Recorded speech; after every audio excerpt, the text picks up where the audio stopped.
நம்முடைய முதலமைச்சர் அவர்களும் தமிழ்நாட்டினுடைய உரிமைகளை காப்பாற்ற நிலைநாட்டிட சட்ட போராட்டங்களை தொடர்ந்து நடத்தி வருகின்றார். அண்மையில் உங்களுக்கு தெரியும், பாராளுமன்றத்தில் நிறைவேற்றப்பட்ட அந்த வக்ஃப் திருத்த சட்டத்திற்கு எதிராகவும் நம்முடைய அரசும் கழகமும் வழக்குகளை தொடர்ந்து இருக்கிறது.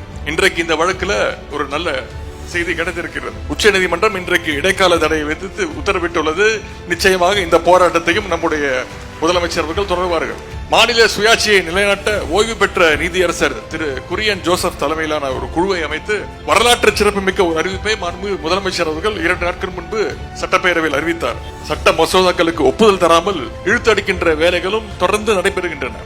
இத்தகைய சட்டவிரோத நடவடிக்கைகளுக்கு எதிராக தமிழ்நாடு அரசு நம்முடைய நீதித்துறையைத்தான் நம்பிக்கையோடு நாடி இருக்கின்றது. அந்த நம்பிக்கை வீண் போகாத வகையில் உச்சநீதிமன்றம் சமீபத்தில் ஒரு வரலாற்று சிறப்புமிக்க தீர்ப்பை இந்தியாவுக்கும் அல்ல ஒட்டுமொத்த இந்தியத்திற்குமே கொடுத்திருக்கிறது. அண்ணல் அம்பேத்கர் அவர்கள் அரசியல் நிர்ணய சபையில் அரசியலமைப்பு சட்டத்தை பற்றி ஆற்றிய உரை, I feel however good a constitution may be, it is sure to turn out bad because those who are called to work for it happen to be a bad lot. However bad a constitution may be, it may turn out to be good if those who are called to work for it happen to be a good lot. அதாவது அரசியலமைப்பு சட்டம் எவ்வளவு நல்லதாக இருந்தாலும் அதை நடைமுறைப்படுத்துவோர் கெட்டவர்களாக இருந்துவிட்டால் அரசியலமைப்பு சட்டமும் கெட்டதாகிவிடும். அதே போல ஒரு அரசியலமைப்பு சட்டம் எவ்வளவு கெட்டதாக இருந்தாலும் அதை நடைமுறைப்படுத்துவோர் நல்லவர்களாக இருந்தால் அந்த அரசியலமைப்பு சட்டமும் நல்லதாக மாறிவிடும் என்று சொன்னவர் சட்டமேதை அண்ணல் அம்பேத்கர் அவர்கள். எனவே அரசியலமைப்பு சட்டத்தை பாதுகாப்பதோடு அது சரியான நபர்களுடைய கரங்கள் அது இருப்பதையும் நாம் அனைவரும் உறுதி செய்ய வேண்டும்.